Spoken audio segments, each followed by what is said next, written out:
Dans les profondeurs de l'océan, sur la terre ferme, ou bien dans les airs, certains des animaux qui peuplent notre planète sont nés pour tuer.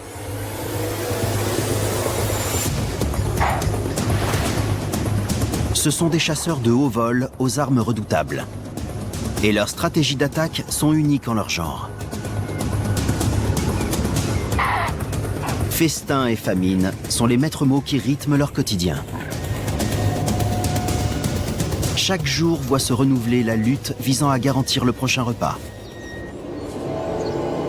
Un prédateur joue sa vie à chaque instant. Pour survivre, il n'y a qu'un seul moyen, tuer.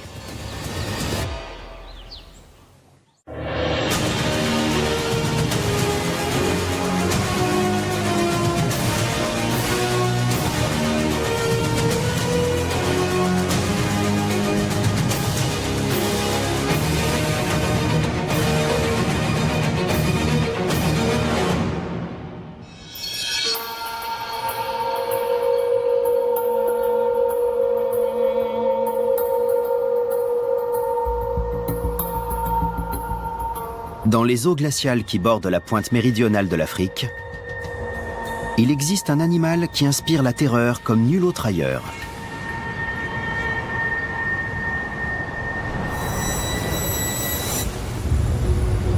Un super prédateur qui domine la plus étendue des chaînes alimentaires existant sur notre planète.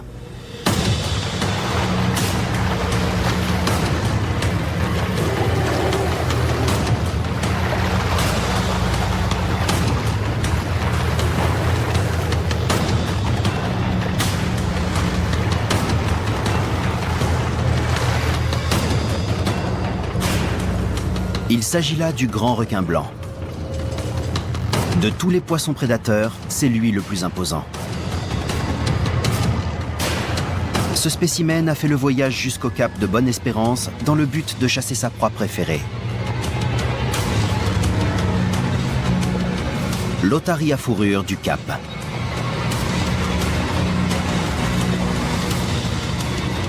Ce mammifère aquatique constitue une proie idéale pour notre requin.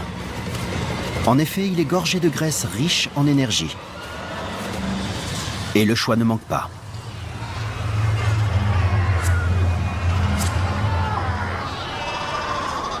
Ce sont pas moins de 70 000 otaries qui forment cette colonie et occupent une petite île située au large de la baie de Falls, non loin de la ville du Cap.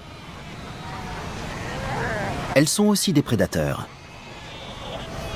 L'accès direct à l'océan Atlantique qui entraîne la promesse d'une nourriture abondante fait de cette bande de terre un habitat sans pareil. La colonie tout entière est en pleine effervescence. Chaque année, plus de 12 000 bébés otaries voient le jour à cet endroit précis. Les plus jeunes sont aussi les plus vulnérables face aux grands requins blancs. Ils n'ont aucune idée des menaces qui les guettent dans les profondeurs. Âgés d'1 an, les petits viennent tout juste de terminer leur sevrage.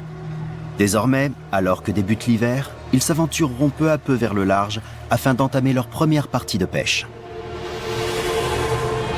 Et c'est justement là-bas que leur pire ennemi rôde sans relâche.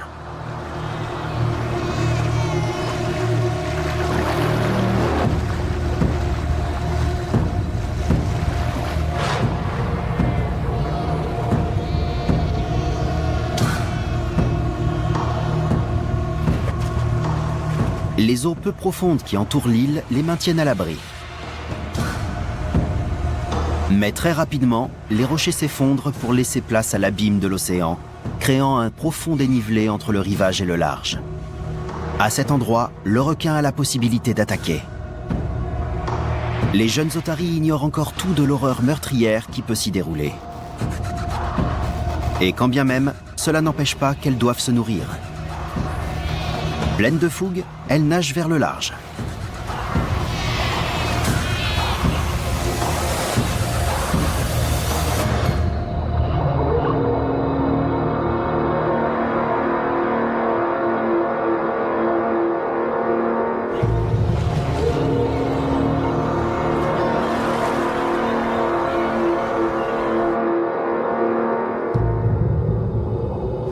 Bientôt de retour sur la berge, la catastrophe les rattrape tout à coup.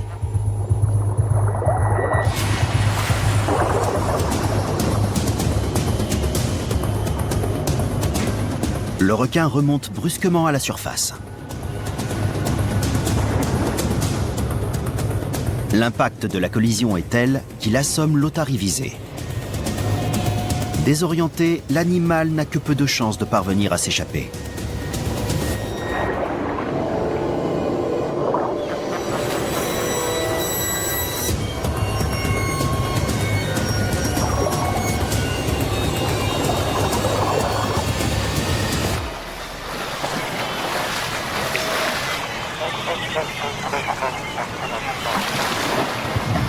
Un dernier coup fatal et la victime est achevée.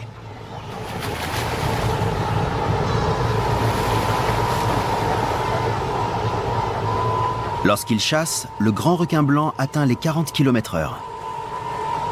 Il fond sur sa proie comme une torpille de 2 tonnes pourvue d'une multitude de dents acérées.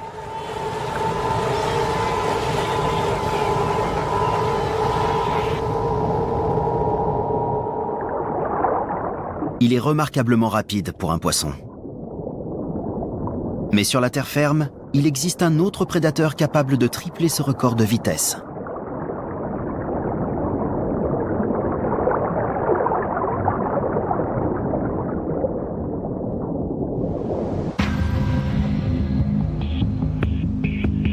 Dans l'immensité de la savane africaine, évoluent quelques-uns des prédateurs terrestres les plus impressionnants au monde. Pourtant, il n'y a qu'un seul fauve qui impose sa loi en termes de vitesse. Le guépard. Considéré comme l'animal le plus véloce de la planète, il est en mesure d'atteindre des pointes de 120 km/h au plus haut de sa course. Une telle rapidité implique de faire des efforts colossaux.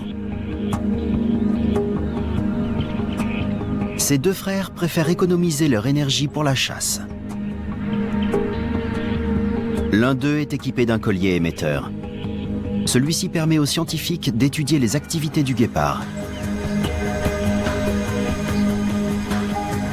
Les 2 frères vivent ensemble depuis la naissance et forment aujourd'hui une alliance qu'on appelle coalition. En règle générale, le guépard est un animal solitaire, mais en restant soudé, la fratrie peut s'attaquer à des proies de plus grande envergure tout en protégeant son territoire des autres mâles.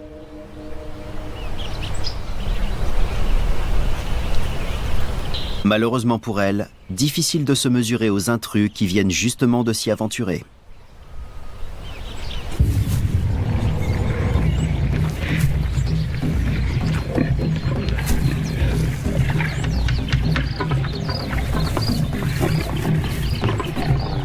Il s'agit d'une troupe de lions, les fauves les plus puissants d'Afrique.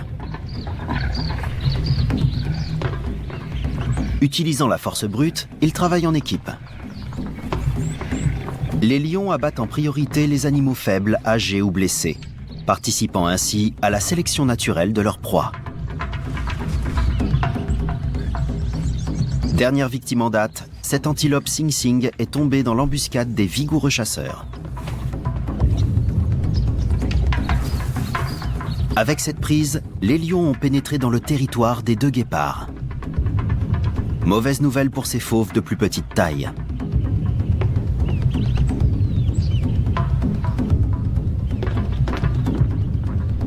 Les lions constituent un ennemi mortel pour eux.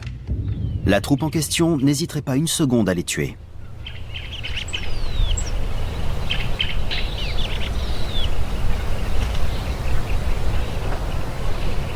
Il ne reste pas d'autre choix à la fratrie. Elle se voit obligée de quitter les lieux et de se mettre en quête d'un territoire plus sûr à l'abri de la menace. Le départ nous offre une occasion idéale d'observer les évolutions physiques qui ont permis au guépard de devenir si rapide.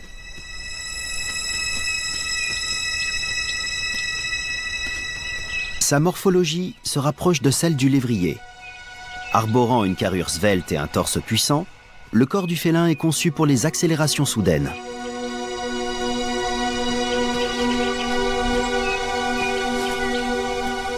Il se sert de sa longue queue comme d'un balancier qui l'aide à négocier les virages en pleine course. Quant à ses griffes, elles ne sont pas totalement rétractiles. Elles jouent le rôle de crampons en améliorant la prise au sol. Mais si le guépard jouit de la rapidité, c'est au détriment de la force.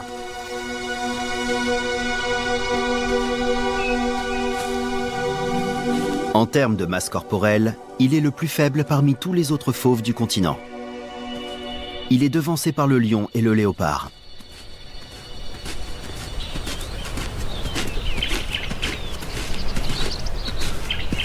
Les deux frères ont bien conscience de la place qu'ils occupent dans la hiérarchie. En gardant leur distance avec la troupe de lions, ils prennent une sage décision.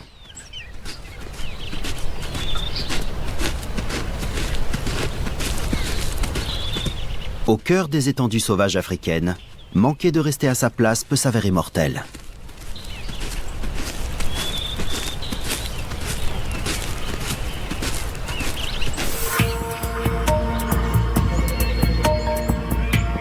Appartenant aussi à la famille des félins, le caracal est beaucoup plus petit. Il n'en reste pas moins l'un des prédateurs les plus admirables d'Afrique.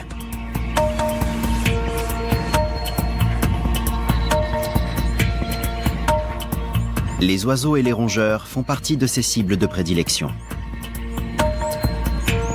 Son pelage couleur fauve lui offre une bonne tenue de camouflage dans les fourrés. Parmi les caractéristiques propres au caracal, on distingue notamment une ouïe particulièrement fine. Une touffe de poils noirs à l'extrémité de chaque oreille contribue à améliorer l'ouïe en dirigeant les ondes sonores directement vers le tympan.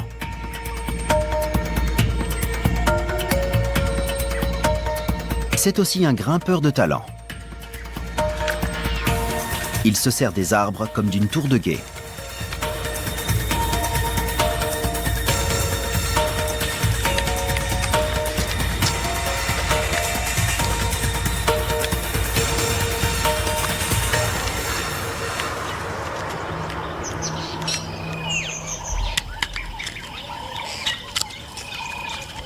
Aucune proie à l'horizon pour le moment. Mais faire preuve de patience est l'un des piliers pour devenir un prédateur efficace.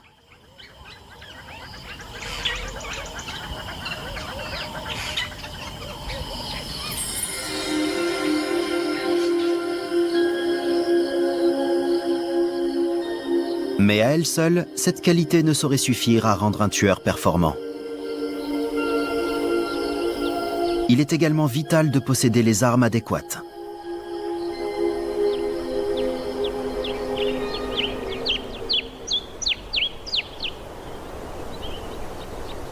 Dans le royaume des airs, rares sont les assassins capables de mesurer leurs attributs à ceux de l'aigle de Véro.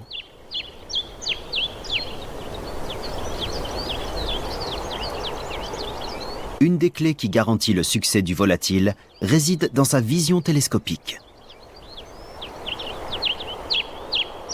En effet, les yeux de l'aigle possèdent 2 points de focale. Cela lui permet de repérer une proie de la taille d'un lapin à près de 5 km de distance. Sans oublier qu'il déploie une force de frappe considérable. Les serres de l'oiseau se révèlent au moins 10 fois plus puissantes que la poigne d'un humain. Aussi pointues qu'une aiguille, elles sont capables de transpercer la peau et les chairs.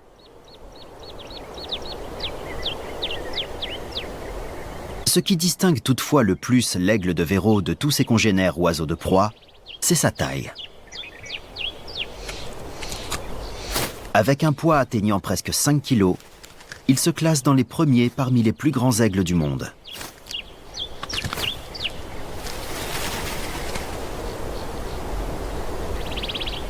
Afin d'apprécier pleinement toute la majesté de ce genre de rapaces, il est essentiel de les observer en vol.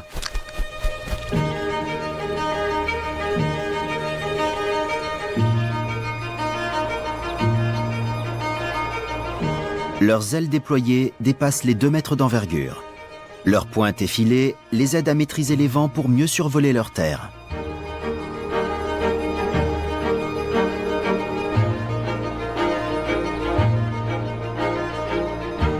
l'aigle de Véro garde le même partenaire à vie. Ce couple-là s'est installé au cœur de la région montagneuse du désert de Karoo en Afrique du Sud.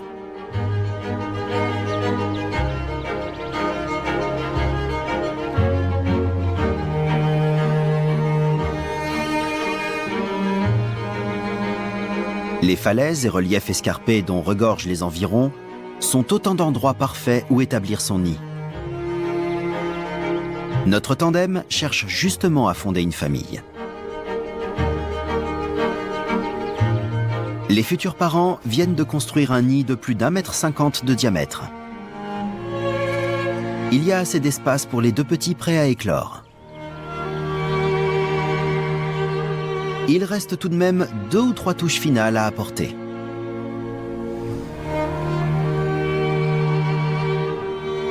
Chacun des 2 aigles ramène donc de quoi achever l'élaboration du nid.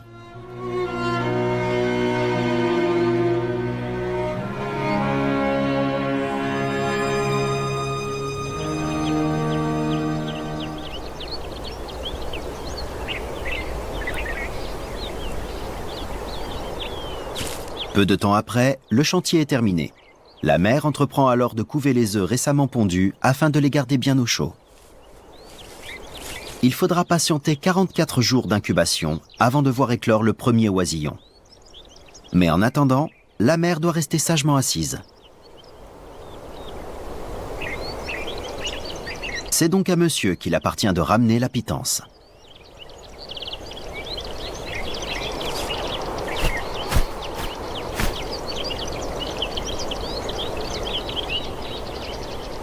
La tâche semble aisée pour un chasseur si bien doté. Mais même pour lui, saisir une proie au milieu d'un soi-disant désert n'a rien de facile. Et ce, d'autant plus si la victime a la fâcheuse tendance de se tenir sur ses gardes par peur d'être dévorée. C'est le cas de l'anxieux daman du Cap. Également appelé daman des rochers, ce petit mammifère rondouillé occupe une part non négligeable dans le régime alimentaire de l'aigle de Véro. Les damans sont des animaux vivants en communauté. Ils s'organisent en bande sous l'égide d'un mâle alpha.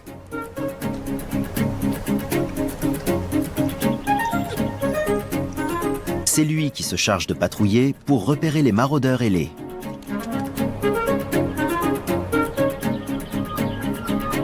Les damans élisent domicile au cœur des rochers.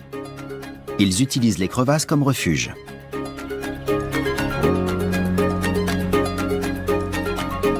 Quand les parages sont dégagés, ils sortent au dehors pour se nourrir de la végétation environnante. Ou pour prendre un bain de soleil. Ces petites créatures sont de nature craintive, et on les comprend. Cette année, le couple de rapaces entend justement profiter de la colonie pour approvisionner ses petits en nourriture de manière stable. Mais n'oublions pas que dans la vie de prédateur, rien n'est joué d'avance. Le Karoo s'est forgé une réputation d'environnement impitoyable. Les rapaces vont devoir faire preuve d'une détermination à toute épreuve afin d'élever leur progéniture. Et avec les damans sur le qui-vive, ils seront contraints de redoubler d'efforts. Au moment où le prédateur a évolué pour mieux tuer, sa proie a quant à elle évolué pour mieux s'échapper.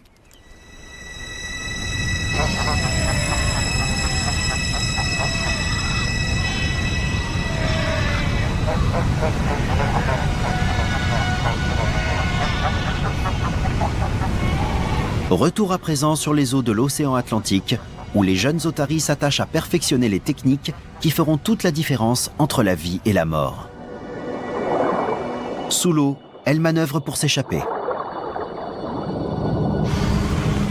Elles n'ont pas oublié les risques encourus lors d'une traversée en eau profonde.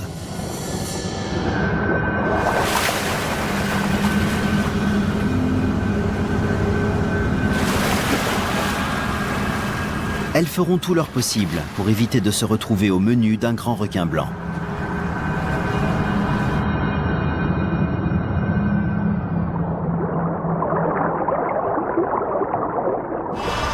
Par chance, l'île abrite un grand nombre de piscines naturelles idéales pour prendre quelques leçons de natation. Comme dans n'importe quel domaine, c'est en s'entraînant qu'on réussit.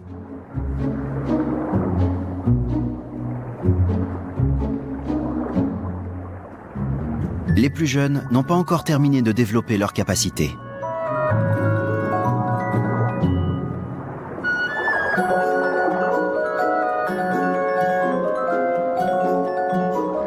Tout en restant proche de la surface, elles s'amusent à découvrir leur nouveau terrain de jeu aquatique.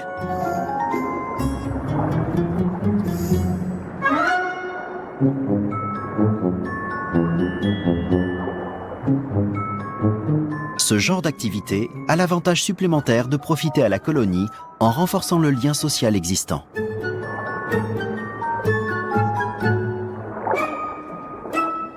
Même pour les novices, nager coule de source. Elles ne tardent pas à épater la galerie en exécutant des acrobaties. Elles sont bientôt prêtes à voguer vers le large pour leur première session de pêche. Quand le moment viendra, elles se retrouveront aux côtés du plus dangereux de tous les poissons prédateurs.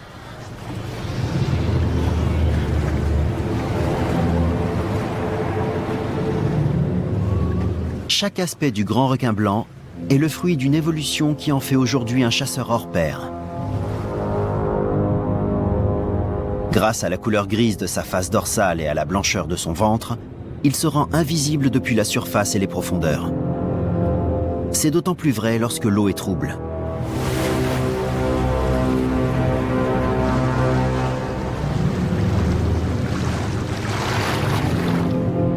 En outre, le tueur possède dans le museau un système de pistage hautement développé. Les ampoules de Lorenzini sont de petits récepteurs sensoriels permettant au requin de détecter les champs magnétiques que dégage une proie potentielle dans l'eau, et ce, même lorsqu'il est totalement incapable de la sentir ou de l'apercevoir.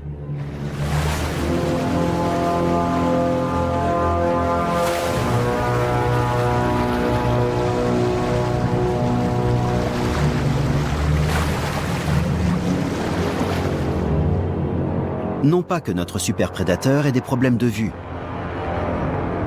Ses yeux s'adaptent parfaitement à la faible luminosité caractéristique de l'abîme marin.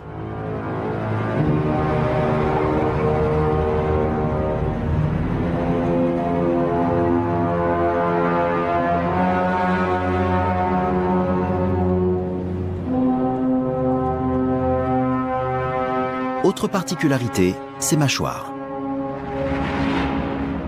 Le grand requin blanc compte environ 24 dents apparentes, tranchantes comme des lames. La force d'une morsure peut atteindre près de 276 bars. Ses mâchoires sont 10 fois plus puissantes que celles d'un lion. Les chiffres peuvent donner froid dans le dos. Mais de toutes les chasses à l'otarie enregistrées à ce jour, seuls 48% ont débouché sur une prise.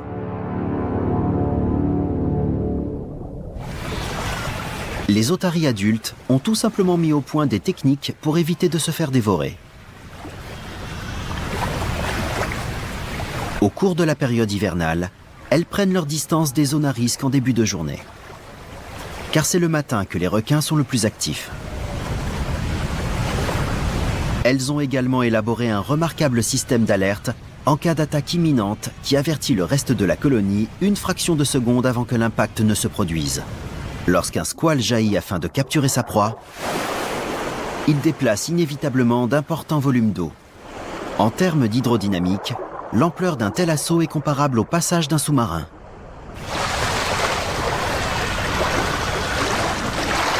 Plusieurs études suggèrent que les otaries sont en mesure de détecter la bulle d'eau qui se forme au niveau du museau du prédateur.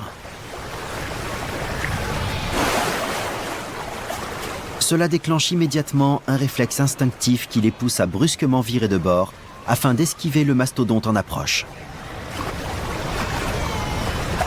Mais la manœuvre de repli suffira-t-elle pour échapper à l'un des prédateurs les plus redoutables de la planète ?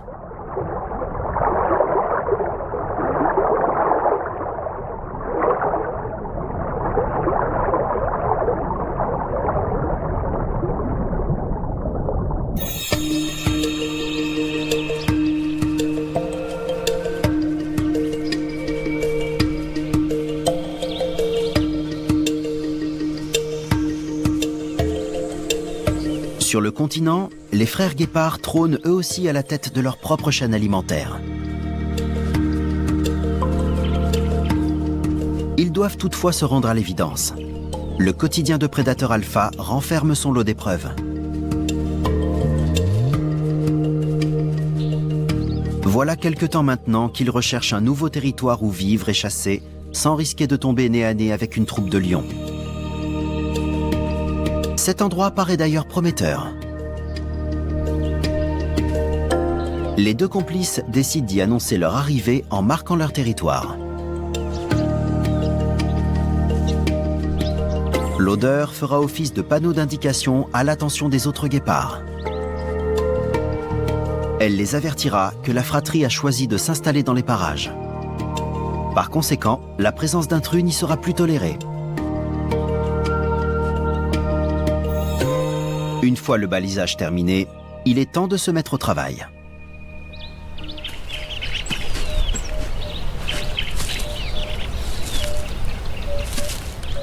Premier point à l'ordre du jour, dénicher une proie qui soit digne d'être poursuivie.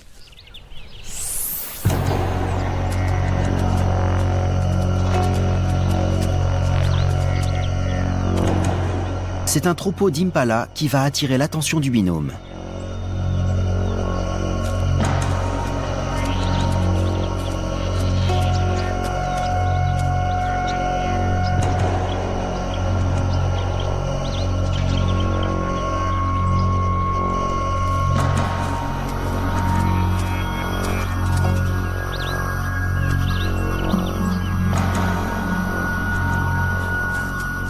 Les impalas ne voient pas le danger.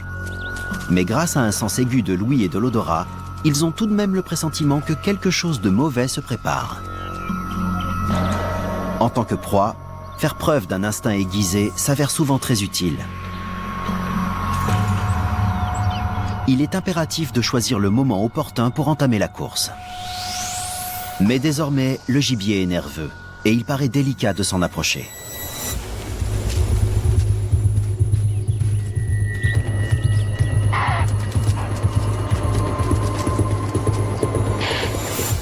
Les frères s'élancent trop tôt, et la cible déguerpit d'un bond. Cette fois, ils devront faire les frais de leur trop grande impatience. Des cris d'avertissement ne tardent pas à retentir à travers le bush. Leur présence n'est maintenant plus un secret. Le guépard consomme de grandes quantités d'énergie au cours de ses déplacements et de la chasse. Dès lors, chaque opportunité manquée accroît davantage la pression qui pèse sur la coalition. Les deux félins ont besoin de manger en moyenne 3 kilos de viande par jour. Or, cela fait déjà un bon moment qu'ils jeûnent. Un nouvel échec pourrait avoir des conséquences dramatiques. Parce qu'ils n'ont guère d'autre choix, les voilà qui continuent leur chemin.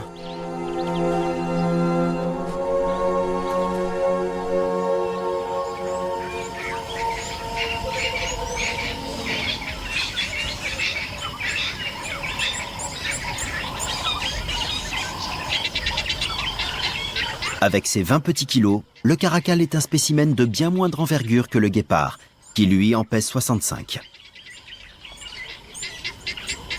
Mais ce n'est pas cela qui l'empêche de capturer des proies pouvant atteindre le double de sa propre taille.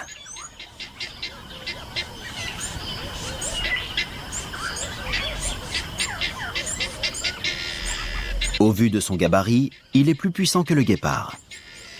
Sans oublier qu'il sait également se montrer beaucoup plus discret.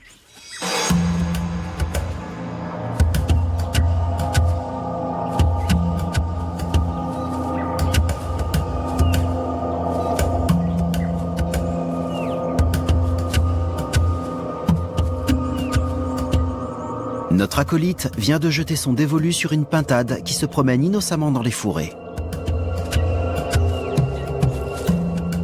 Les oiseaux font partie des mets préférés du caracal, mais ils présentent un inconvénient. Un rien les effraie.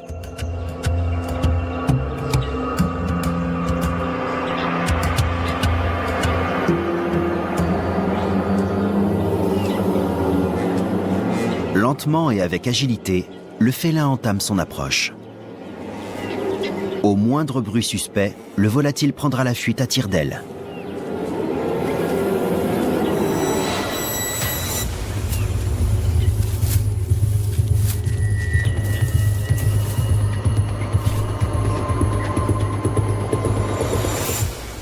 La pauvre pintade n'a pas vu venir son assaillant.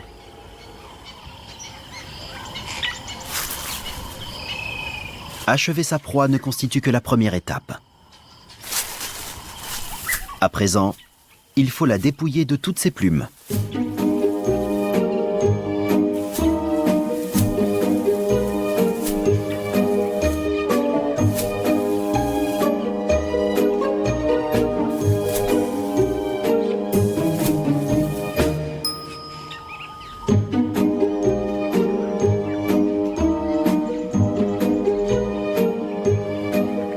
Après être enfin venu à bout du plumage, notre caracal a tout le loisir de commencer le grand festin. Il s'empresse de déchiqueter la chair de ses crocs aiguisés. Nous voilà devant un véritable modèle d'efficacité parmi les prédateurs de la savane. Le tueur frappe juste assez pour tenir jusqu'au lendemain.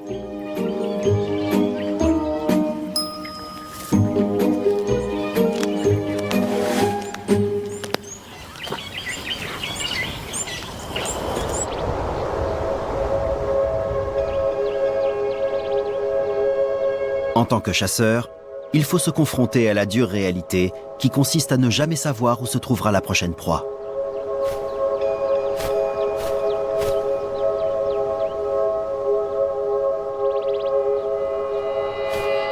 Les aigles du désert du Karoo doivent maintenant s'occuper de nouvelles bouches à nourrir.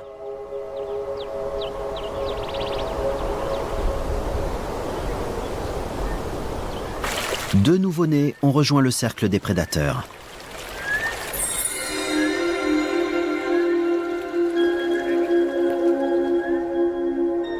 Le premier juvénile a reçu plus de nourriture dès l'éclosion et a donc grandi et grossi plus vite que son frère. Ce dernier montre déjà des signes de faiblesse parce qu'il ne mange pas à sa faim.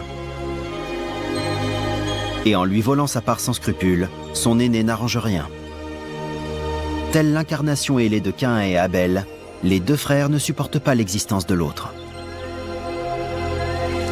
À leurs yeux, il n'y a guère que leur propre chance de survie qui importe.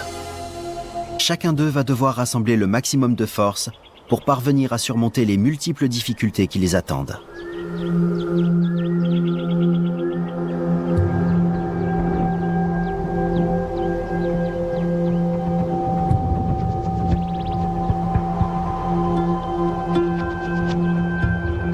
Des vents froids soufflent sur la région du Karoo, entraînant une chute drastique des températures.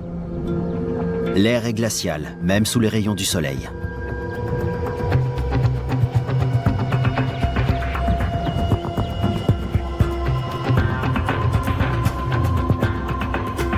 La météo met non seulement les oisillons en danger, mais elle est également source de problèmes pour le couple de parents. Les damans du Cap, leur cible privilégiée, se retranchent dans leurs repères dès que le froid se fait sentir.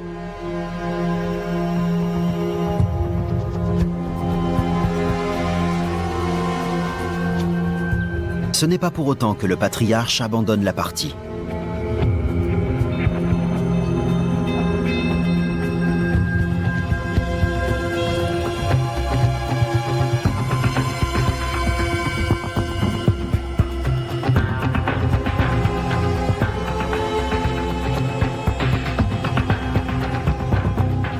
La progéniture doit se nourrir en quantité pour maintenir sa courbe de croissance. À mesure que le temps passe, la mère se fait de plus en plus de soucis. Elle doit impérativement alimenter ses petits sous peine de les voir mourir.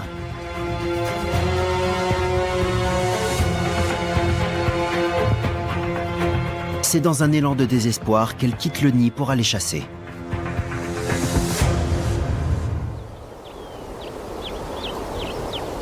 Le duvet immaculé qui recouvre les oisillons isole mal du froid. Abandonnés à leur sort, ils risquent la mort par hypothermie.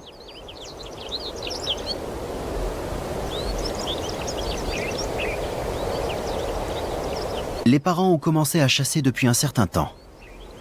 Quand soudain, voilà que survient un fâcheux imprévu.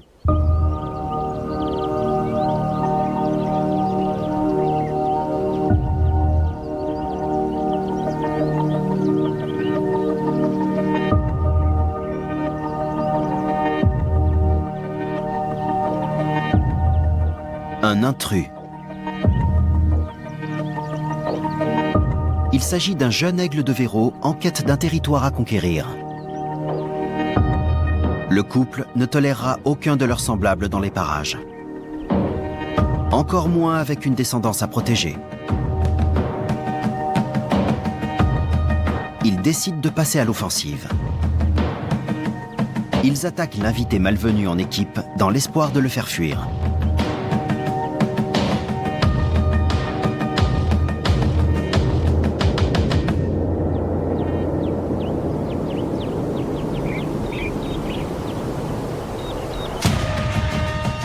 Mais leur adversaire se montre capable de véritables prouesses aériennes.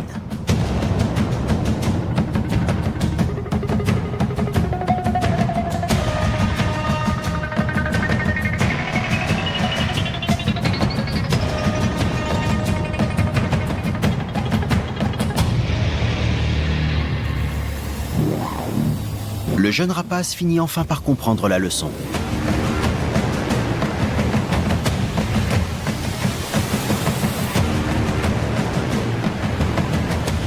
Il est loin d'être le bienvenu dans les environs.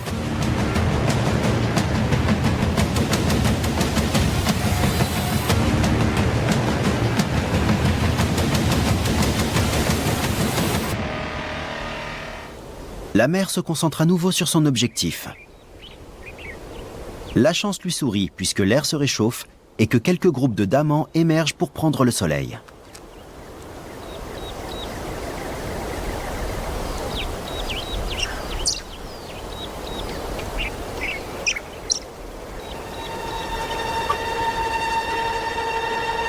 La cible est verrouillée.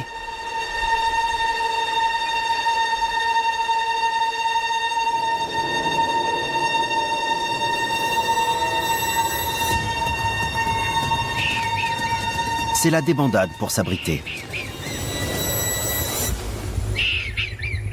Mais ils n'en sortiront pas tous vivants. Enfin, cette fois, le banquet est assuré. La mère se nourrit d'abord. Si elle venait à manquer d'énergie, elle ne serait plus d'une grande utilité pour ses petits.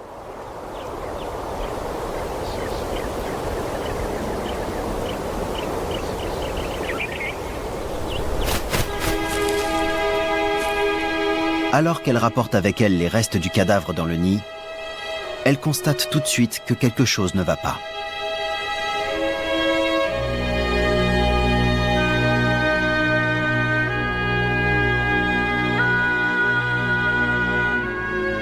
Pendant son absence, le cadet des deux aiglons est décédé. Peut-être est-il mort de froid. Ou a-t-il succombé à la famine ou aux coups répétés de son frère?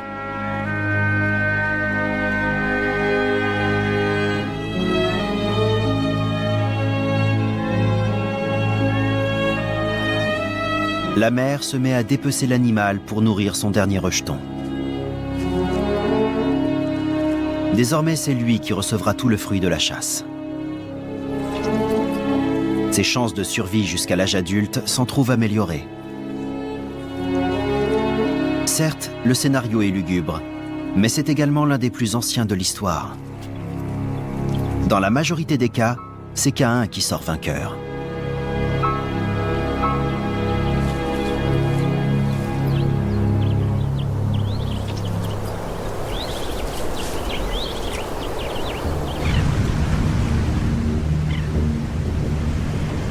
Retour en mer, où le grand requin blanc, lui, n'a pas d'autre estomac à remplir que le sien.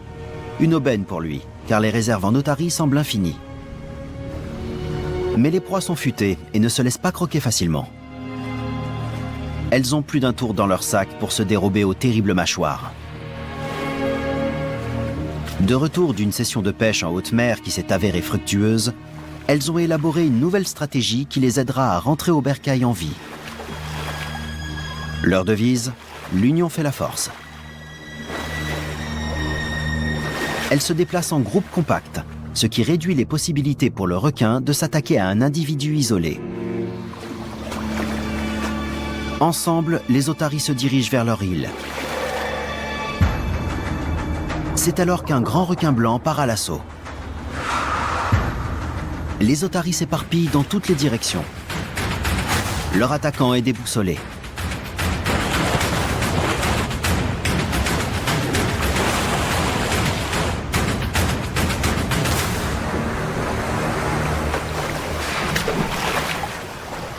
Les heures d'entraînement à la nage et les précautions prises contre les prédateurs ont porté leurs fruits. Ce soir-là, elles rentreront toutes en un seul morceau. C'est une petite victoire pour les otaries, dans un monde où la lutte pour la survie n'en finit jamais. Le grand requin blanc, quant à lui, s'en retourne l'estomac vide. Il y aura toujours quelques proies pour se soustraire aux dents de la mort. Ce n'est pas l'issue, bonne ou mauvaise, d'une seule et unique partie de chasse qui détermine la place occupée par un tel superprédateur marin dans la chaîne alimentaire. On ne mérite de se retrouver en tête du classement qu'après avoir tué avec brio pendant plusieurs centaines de millions d'années.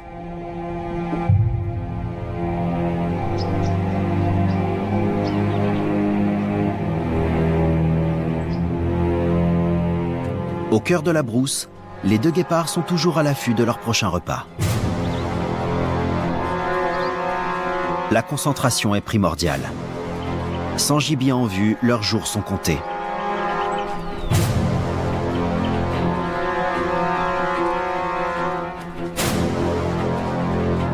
Ils viennent patiemment de guetter un nouveau troupeau d'impala. Ils peuvent désormais profiter d'une deuxième chance.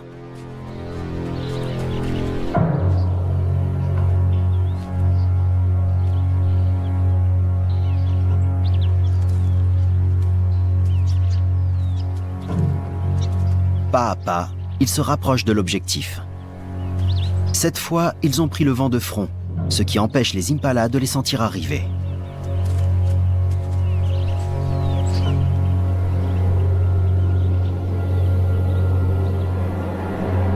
Seul un des deux frères se trouve assez proche pour attaquer.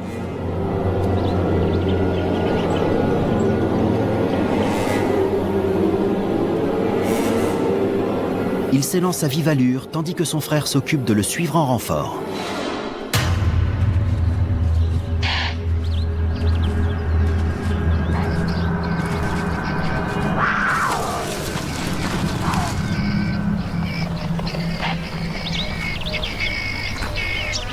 Tout leur travail de longue haleine porte enfin ses fruits.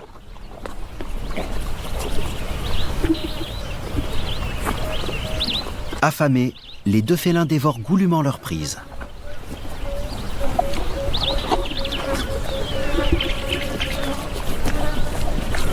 Le guépard n'a pas pour habitude de se remettre en chasse immédiatement, alors il se gave dès qu'il le peut.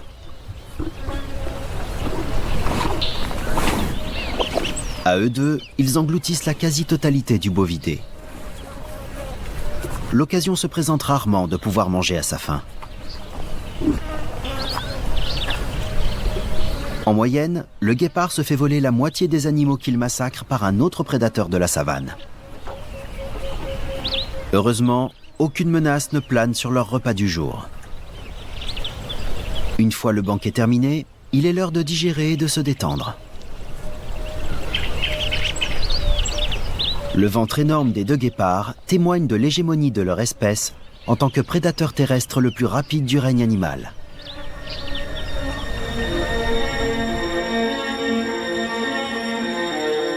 Pour tous les prédateurs, la vie est un défi au quotidien. Chacun d'entre eux s'est adapté aux particularités de son environnement.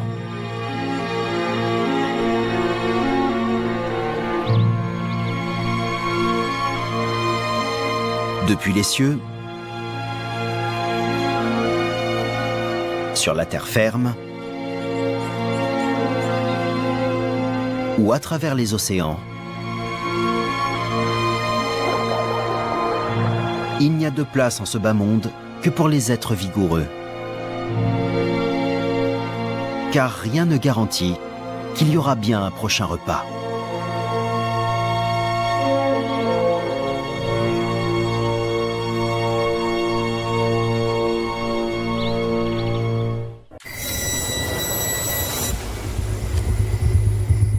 En Afrique, certains animaux sont nés pour tuer.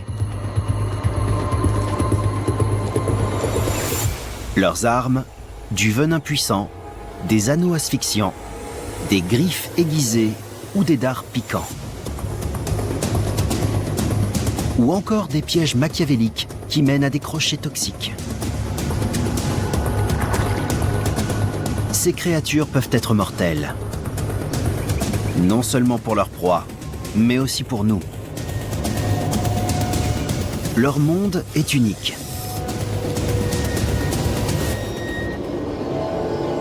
Le chasseur peut y devenir le chassé.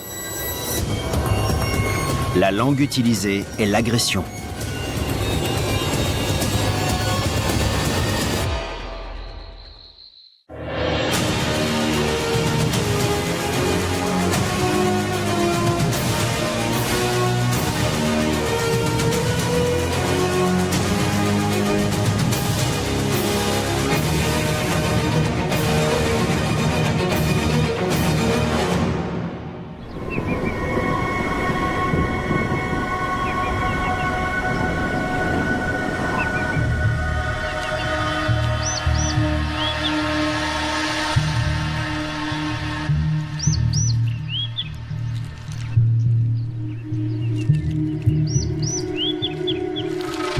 Les serpents. Rien que le mot évoque une peur ancestrale.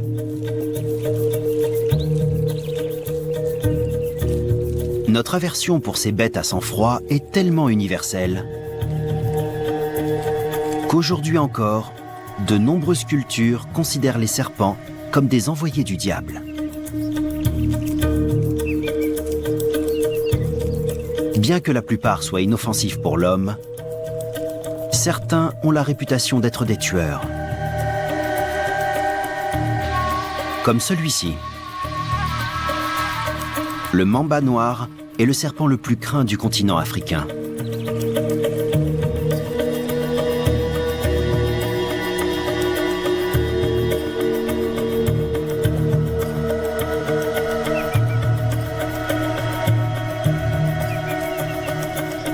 Son corps brillant oscillant entre le vert et le gris est en contradiction avec son nom.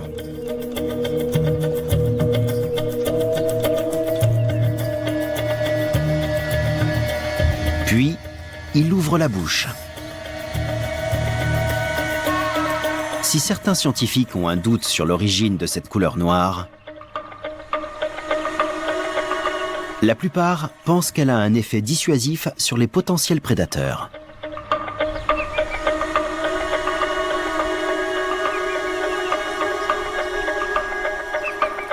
Le mamba noir peut atteindre 4,50 m de long, ce qui en fait le plus grand serpent venimeux d'Afrique.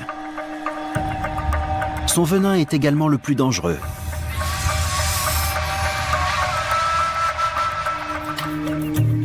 Deux gouttes suffisent à tuer un homme.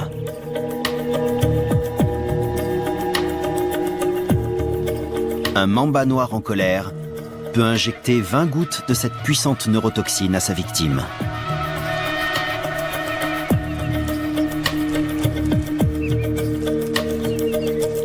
Le poison endommagera rapidement le système nerveux. Et sans traitement, la mort surviendra en 1 heure seulement.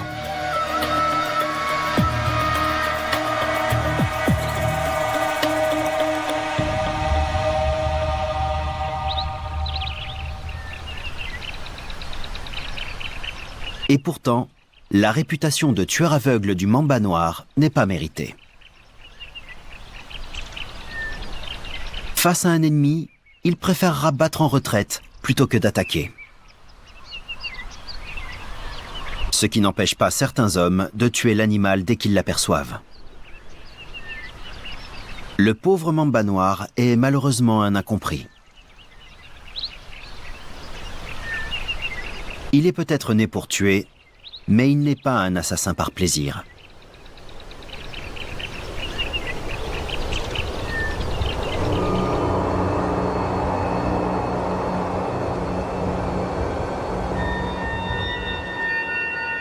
Certains affirment que tous les serpents sont dangereux.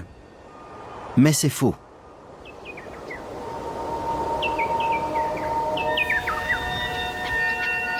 En Afrique australe, seuls 10% des serpents sont extrêmement venimeux et présentent un danger pour l'être humain.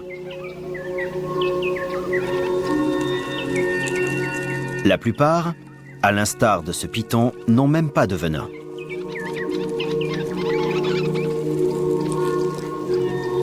Cependant, le python a une particularité. Ce qui lui manque en toxicité, il le compense par sa taille et sa force.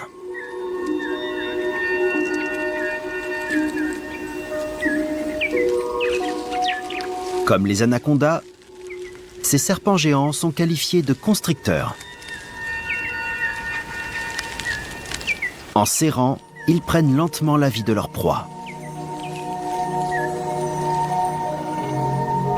C'est une technique efficace connue de beaucoup de serpents africains. Pour ce python, la difficulté n'est pas de tuer sa victime, mais de l'attraper. Cette dernière est en effet extrêmement prudente.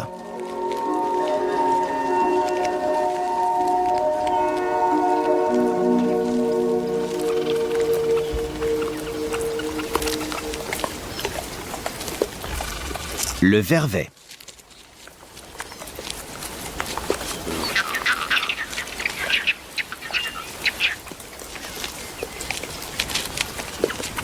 Ce groupe, mené par un mâle et une femelle alpha, vient de descendre de son lieu de repos à la cime des arbres pour se nourrir.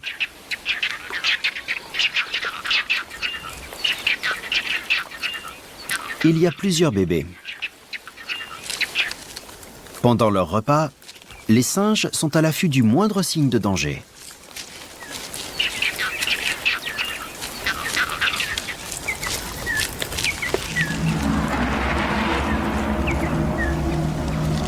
Le python ne voit pas encore les singes.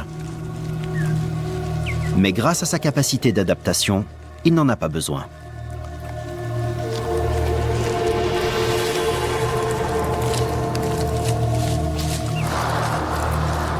Sur son nez, des fossettes sensorielles l'aident à localiser une proie à sang chaud en détectant sa signature thermique ou infrarouge. Maintenant, le serpent n'a plus qu'à s'approcher suffisamment pour attaquer.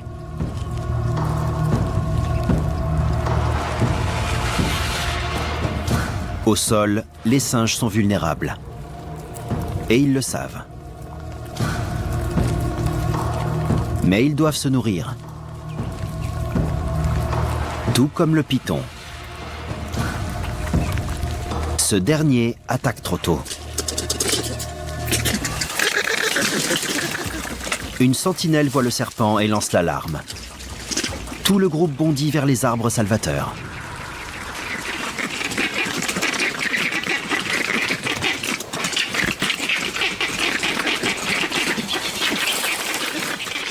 Les vervets utilisent au moins 6 cris pour prévenir le groupe de la présence d'un serpent. Ce n'est pas vérifié scientifiquement, mais il est très probable que l'un d'entre eux soit spécifique au python.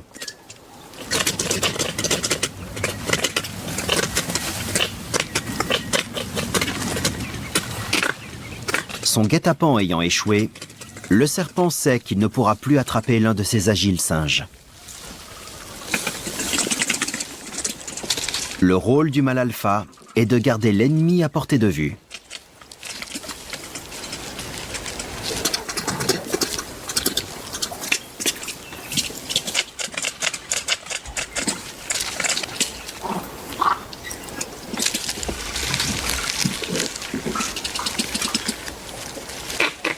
Le constricteur à sang-froid n'a plus qu'à onduler dans les profondeurs de la forêt.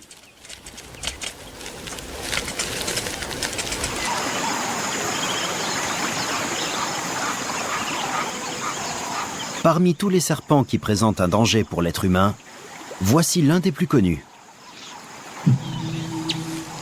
Le cobra. Son capuchon menaçant en a fait un animal à la fois célèbre et redouté.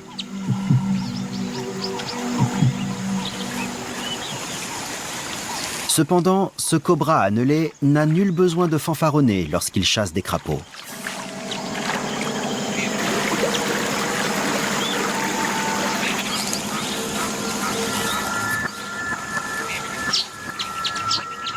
Comme la plupart des serpents, sa vue et son ouïe sont limitées. Mais il a un odorat très développé. Il sent l'air avec sa langue fourchue.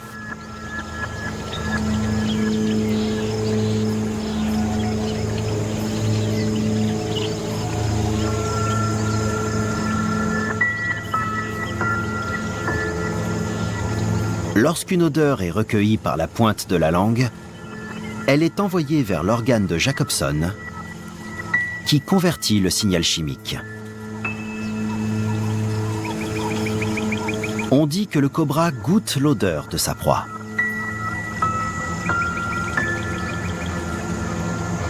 Les crapauds savent se défendre.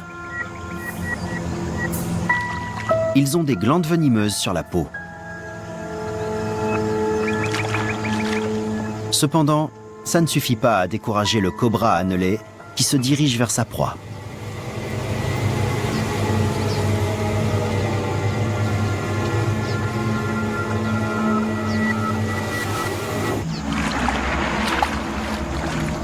Grâce à sa rapidité d'esprit, l'amphibien parvient à s'échapper.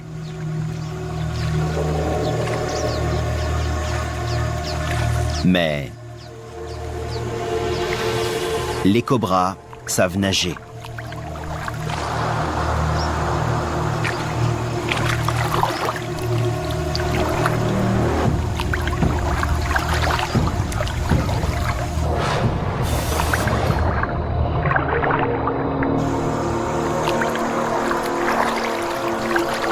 La chasse continue.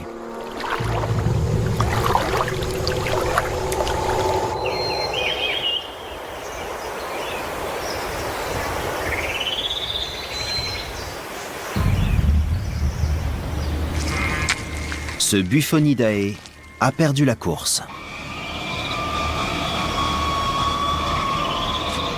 Il a été attrapé par un cobra des forêts, le plus grand cobra d'Afrique. Le puissant venin neurotoxique du serpent se répand déjà dans le corps de sa proie et endommage son système respiratoire.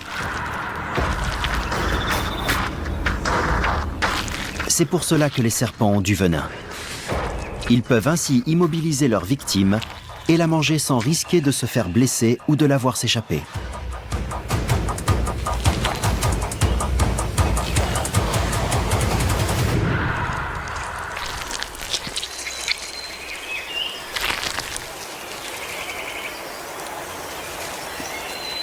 Après avoir avalé le crapaud, le prédateur peut se prélasser au soleil. En tant qu'animal à sang froid, le cobra a besoin de chaleur pour faciliter la digestion d'un repas froid. Ses écailles étincelantes miroitent au soleil. L'animal brille de mille feux.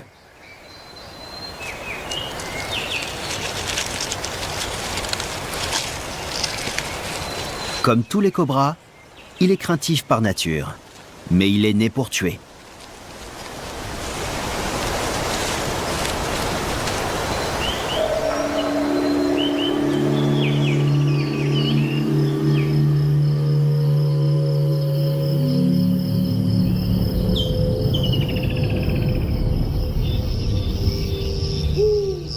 La nuit est souvent synonyme d'obscurité et de frayeur.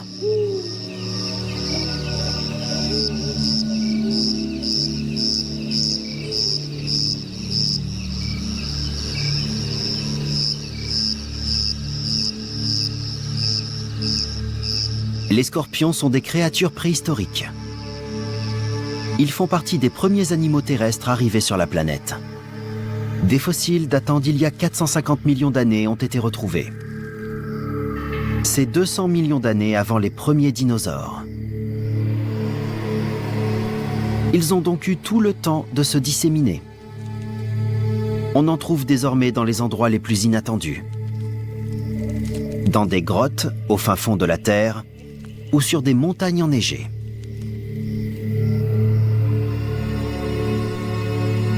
Cet arachnide des temps anciens a très peu évolué depuis son apparition sur Terre.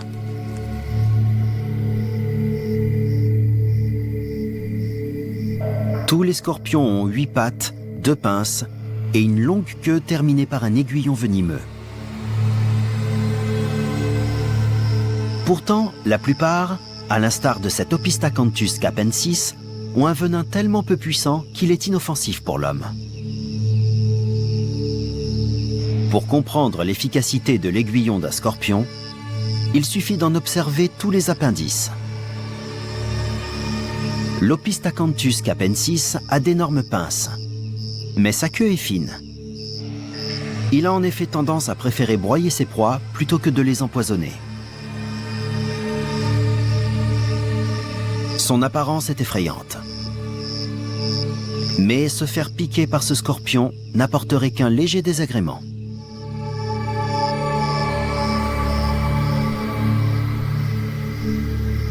On ne peut pas en dire autant du Parabutus transvalicus.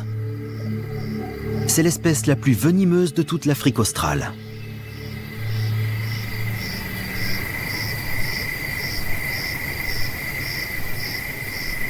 Grâce à son puissant venin, il se sert moins de ses pinces, qui sont donc beaucoup plus fines.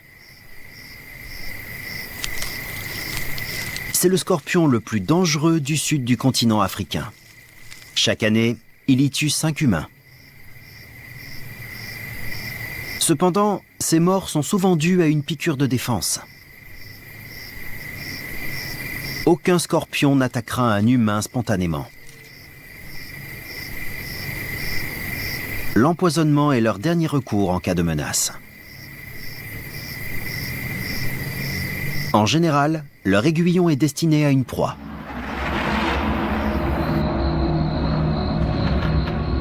Comme cette blatte, attrapée par un Opistophthalmus.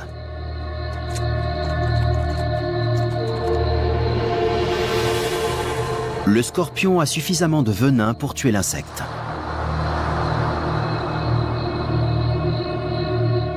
Mais la carapace blindée de la blatte semble être une protection efficace. Le prédateur ne trouve pas le moyen de l'achever.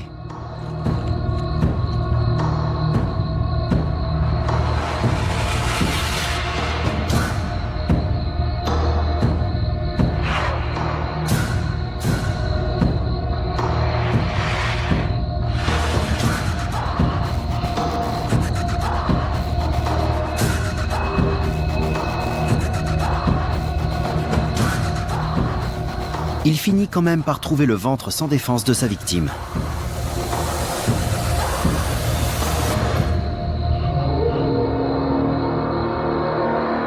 Dès que l'injection létale a été administrée, l'insecte n'a plus aucun espoir de survie.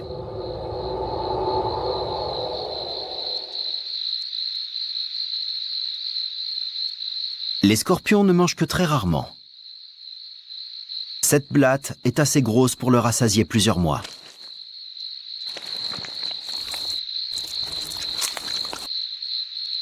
Un autre prédateur nocturne hante le désert aride de l'Afrique du Sud. Lui a des habitudes alimentaires bien différentes.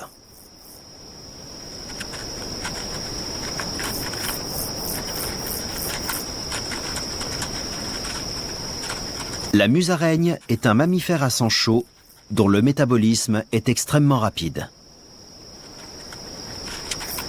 Ce chasseur opportuniste doit manger très souvent afin d'avoir de l'énergie. Il est en permanence en mouvement, furetant dans le désert à la recherche d'insectes sans méfiance. La larve bien grasse d'un coléoptère est une bonne prise, mais ne fait office que d'en-cas pour cet animal vorace.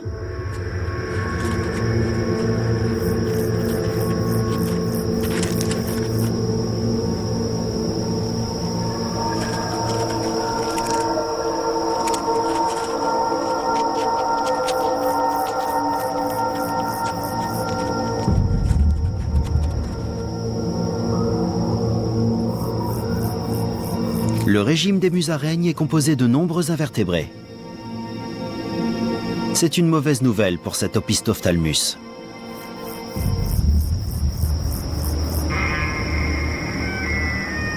Cette espèce de scorpion est bien moins venimeuse qu'un Buthidae. Cependant, contre une petite musaraigne, sa queue et ses puissantes pinces peuvent être un bon moyen de défense. Heureusement pour elle, la musaraigne est incroyablement rapide. Elle est capable de désarmer un scorpion avant même que ce dernier ne se serve de ses armes. Dès que la musaraigne sent l'arachnide, elle lance son attaque.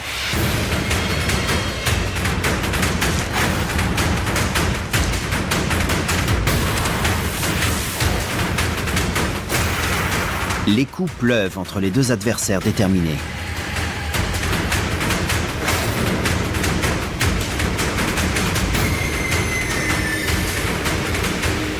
Cette fois, ce sont les pinces géantes qui remportent la bataille.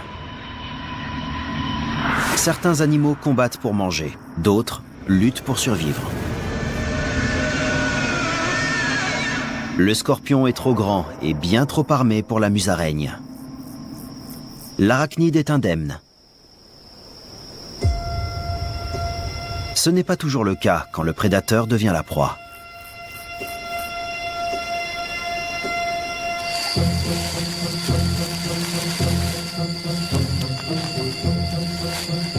Cette scène traumatisante n'est pas aussi inhabituelle qu'on pourrait le penser. Ce long Acrocordus se nourrit de serpents. Il n'est même pas venimeux. Il se contente d'avaler sa proie en entier. Ce soir, il a attrapé une petite vipère nocturne. Une espèce venimeuse pourvue de crochets. Mais l'animal est incapable de déployer ses armes, car le serpent l'avale la tête la première.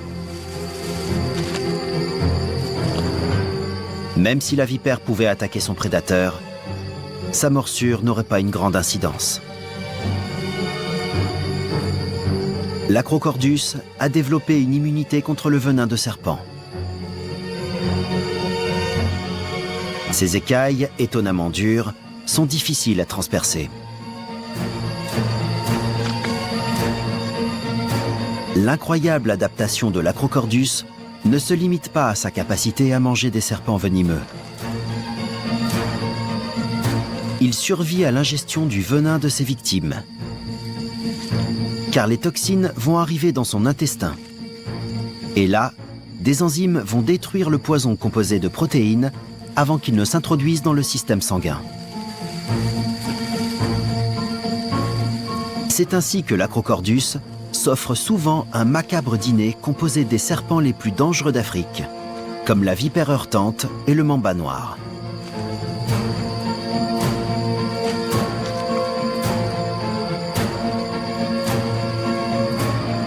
Centimètre par centimètre, la vipère nocturne disparaît.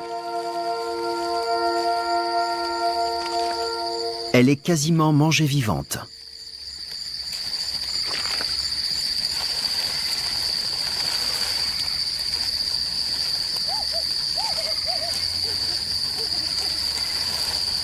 Difficile à croire, mais ce serpent peut se montrer par ailleurs discret et docile.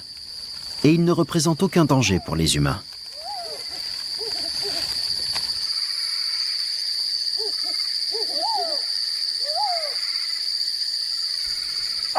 D'autres ombres dans la nuit incarnent des peurs répandues.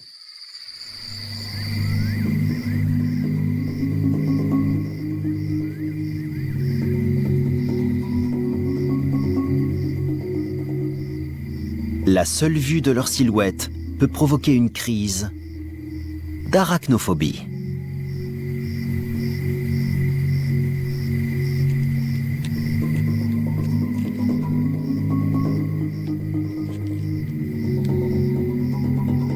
Les araignées. Ces arthropodes à 8 pattes sont répandus sur toute la planète, depuis l'Afrique jusqu'en Arctique. Leur aspect peut faire peur avec leurs longues pattes velues et leurs petits yeux luisants.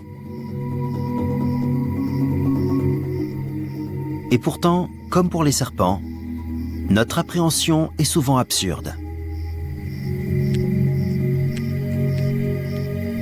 Parmi les 40 000 espèces d'araignées connues, seules 200 sont dangereuses pour l'homme. Voici une araignée babouin, le Goliath des arachnides. Elle peut atteindre 15 cm de diamètre et tient son nom de sa ressemblance avec le primate poilu.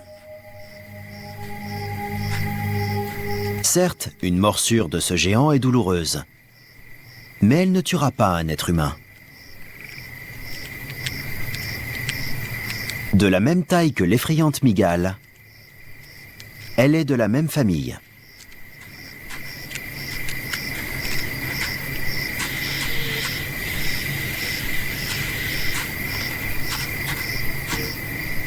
L'araignée la plus venimeuse du monde est de taille bien plus modeste.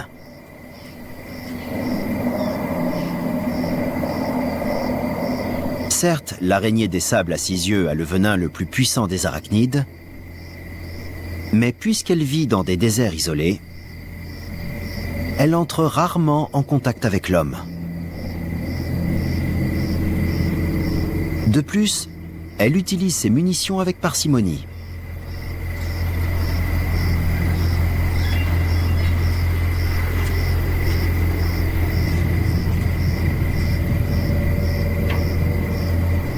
Le craintif animal ne daigne même pas mordre cette créature géante qui lui marche sur le dos.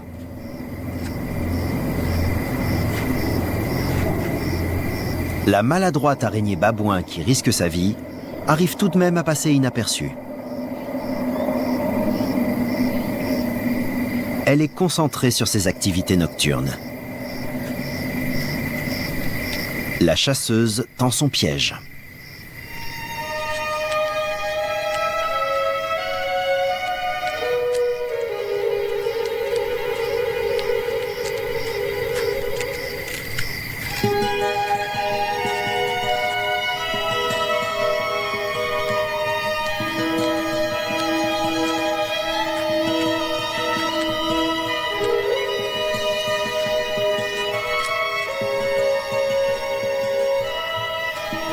Lentement, l'araignée déploie de résistants brins de soie autour d'elle.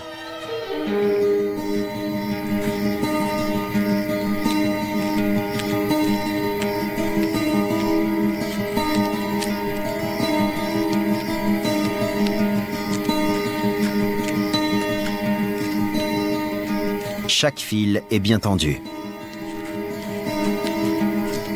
C'est un système d'alarme méticuleusement installé.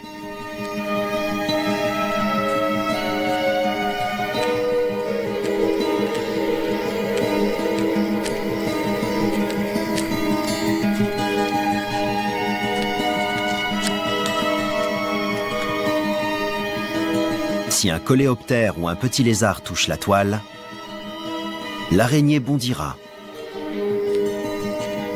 Grâce à ses énormes crochets, elle injectera son venin mortel.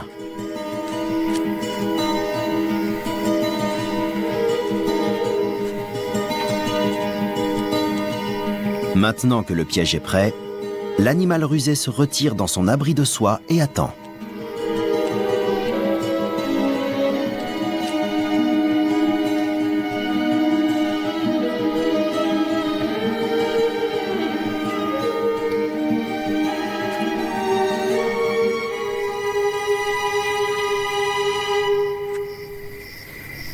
Les toiles d'araignée sont souvent associées aux maisons hantées et aux films d'horreur.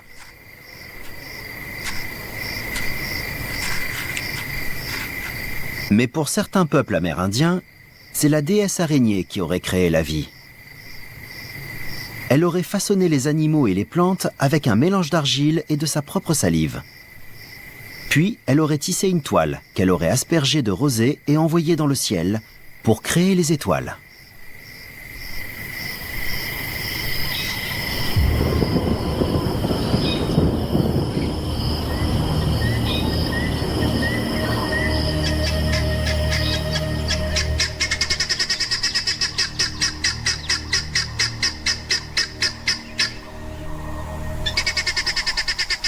La championne toute catégorie de la fabrication de toiles est la Nephila senegalensis.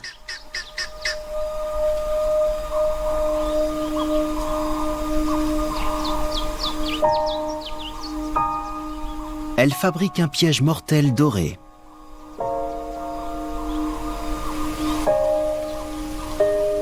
La toile peut mesurer près d'1 mètre entre des buissons au-dessus du sol.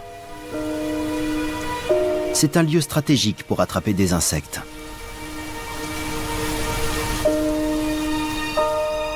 La couleur dorée des fils de soie attire les abeilles dans les rayons du soleil et se confond avec le feuillage à l'arrière-plan lorsque la toile est à l'ombre.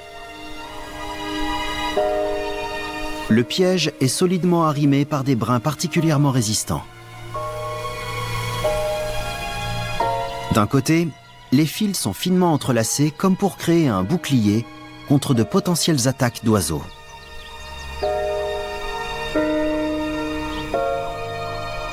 Alors que nombre d'araignées tissent une nouvelle toile chaque jour, celle-ci garde la même aussi longtemps que possible et en répare les zones abîmées au fur et à mesure.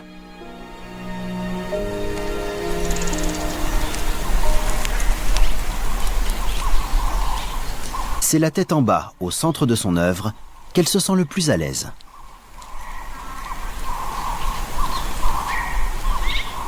Ses fines pattes de 12 cm de long lui permettent de se déplacer facilement sur sa toile. À l'extrémité de chacune de ses pattes, elle possède 3 minuscules pinces pour s'accrocher au brin de soie.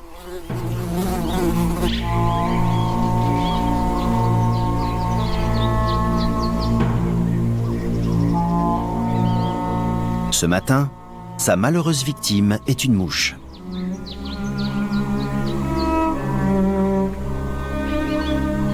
Une fois qu'elle est sûre que l'insecte est piégé, elle se déplace adroitement pour récupérer son repas. Sa technique de chasse est irréprochable.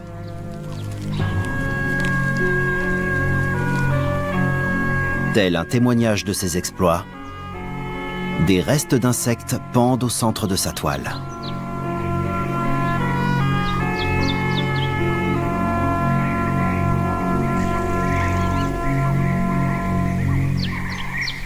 Si les araignées piègent leur proie en plein air, d'autres animaux le font sous terre.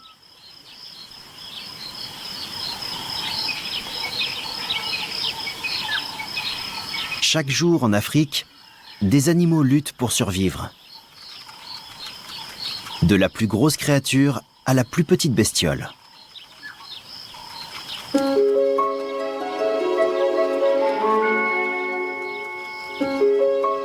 Pour les frêles fourmis, le danger peut se tapir là où elles s'y attendent le moins.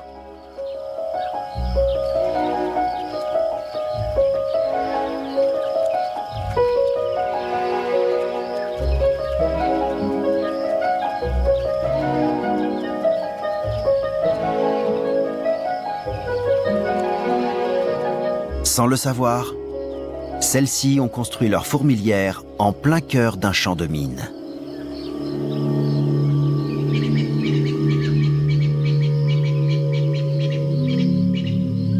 Ces petits trous en forme d'entonnoir sont des pièges installés par de redoutables chasseurs, des larves de fourmilions.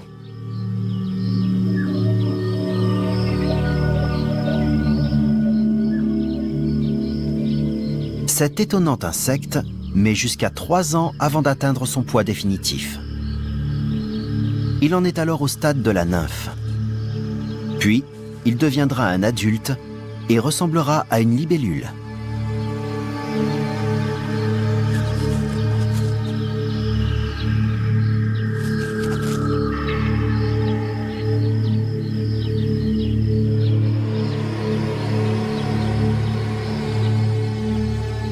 Les fourmilions construisent souvent leurs pièges les uns à côté des autres.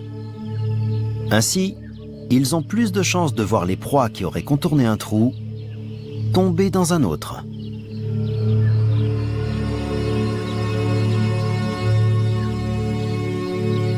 Le Le fourmilion attend au fond du piège. Ses mâchoires prêtes à entrer en action. Une fourmi insouciante se trouve dans le cône. Le prédateur la détecte et gratte énergiquement dans le sable vers son terrier.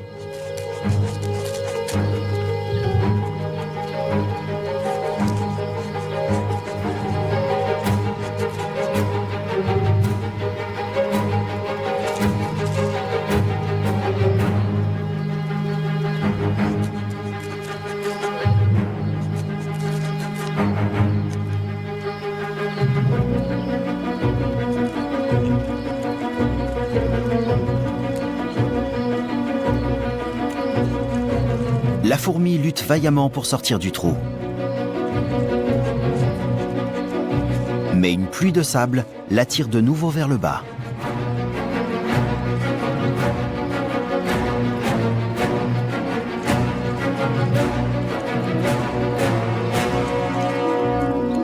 Le fourmilion arrive enfin à l'attraper solidement.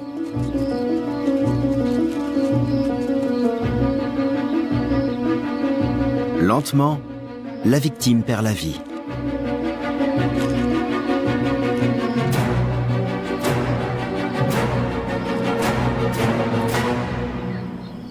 La bataille est terminée.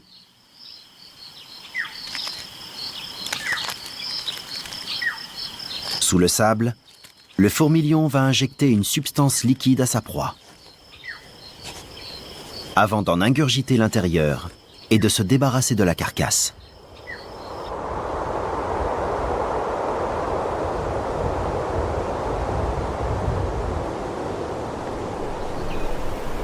La plupart des animaux ont peur des plus gros qu'eux. En effet, dans la nature, peu de créatures courent le risque d'être mangées.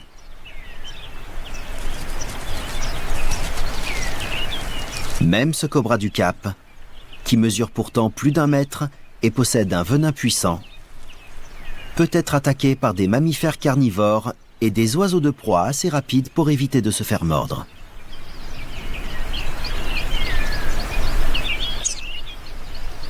Son sang-froid contraint le serpent à se mettre au soleil pour faire remonter sa température corporelle après une nuit froide. Dès qu'il est réchauffé, il peut passer à l'action. Le serpent possède l'un des venins les plus puissants de tous les cobras africains. Il le produit dans des glandes reliées à une paire de crochets creux.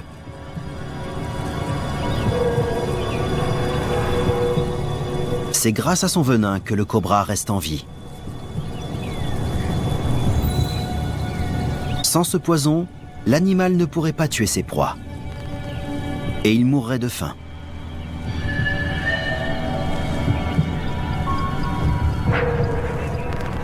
Après une traversée à découvert sur ces rochers, le cobra a trop chaud.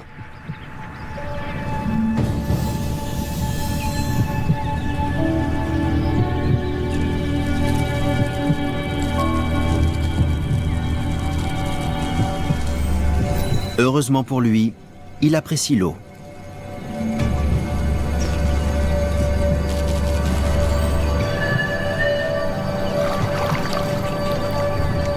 Mais il ne peut pas profiter tranquillement de la baignade. Le prédateur le plus dangereux de la planète rôde dans les environs.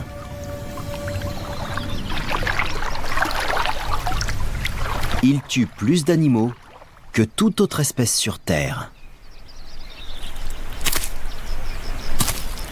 L'Homo sapiens.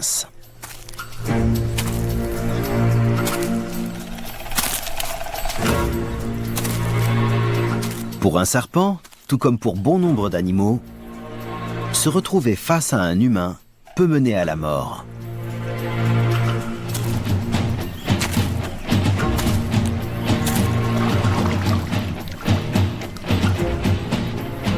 Pour prévenir la menace, le serpent se redresse en position d'autodéfense. Cette attitude est un avertissement. En général, c'est suffisant pour se débarrasser de l'intrus. Ce n'est qu'en cas de menace prolongée que le cobra attaquera. Ce genre de situation nous montre bien le degré d'incompréhension qui existe dans notre relation à cet animal petit et dangereux.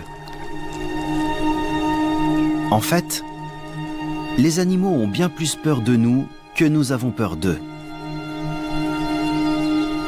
Souvent, ils attaquent pour se défendre. S'ils mordent ou s'ils piquent, c'est qu'ils sont effrayés.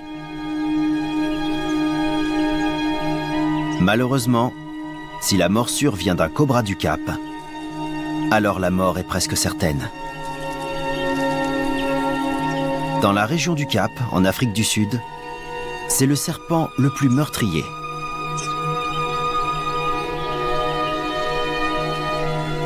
Il est vrai que les serpents peuvent être un danger pour l'homme. Leur capacité naturelle à tuer les ont rendus hostiles dans beaucoup de cultures.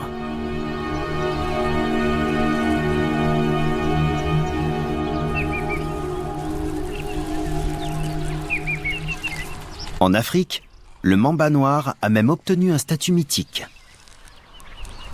Et on le croit capable de chercher à se venger.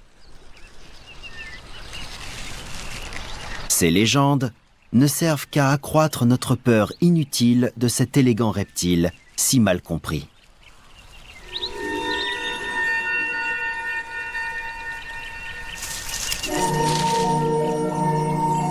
Le mamba noir est en fait comme tous les animaux.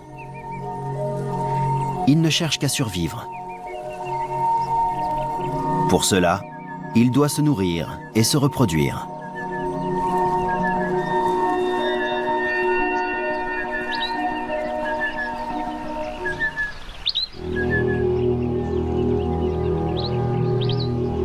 En quête d'une partenaire, ce mamba est arrivé dans des broussailles compactes où il a trouvé une femelle prête à s'accoupler.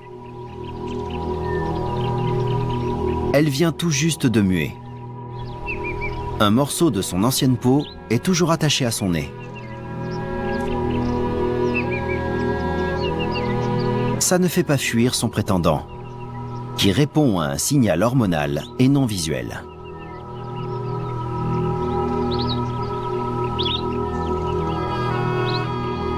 Il enroule sa queue autour d'elle pour relier leur cloaque, l'orifice de la cavité génitale des serpents.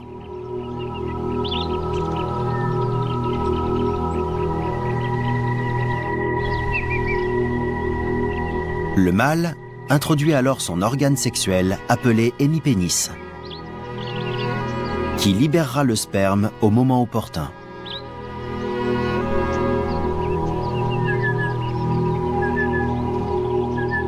Les mambas noirs s'accouplent une fois par an.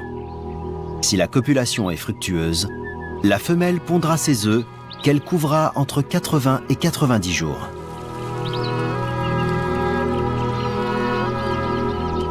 C'est la relation intime de deux créatures mortelles qui peut durer entre 1 heure et 1 journée entière. La tendresse de leur rapport nous offre une image rare de la vie privée du serpent le plus craint d'Afrique.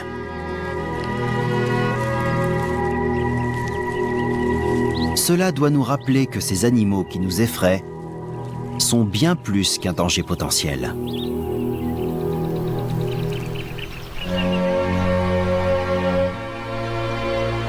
Ce sont les créatures qui réveillent en nous les plus effroyables des peurs. Les serpents, les scorpions et les araignées. Chacun a ses propres techniques de chasse.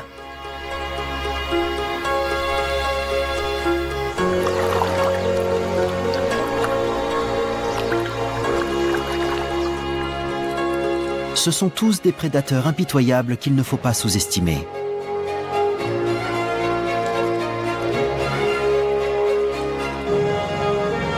Et pourtant, plus on en sait sur eux, plus on comprend que ces prédateurs n'ont pas une once de méchanceté en eux.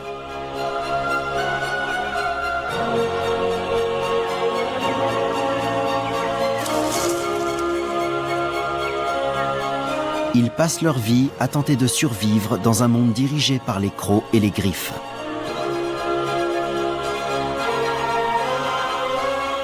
Cependant, l'être humain doit continuer à les respecter.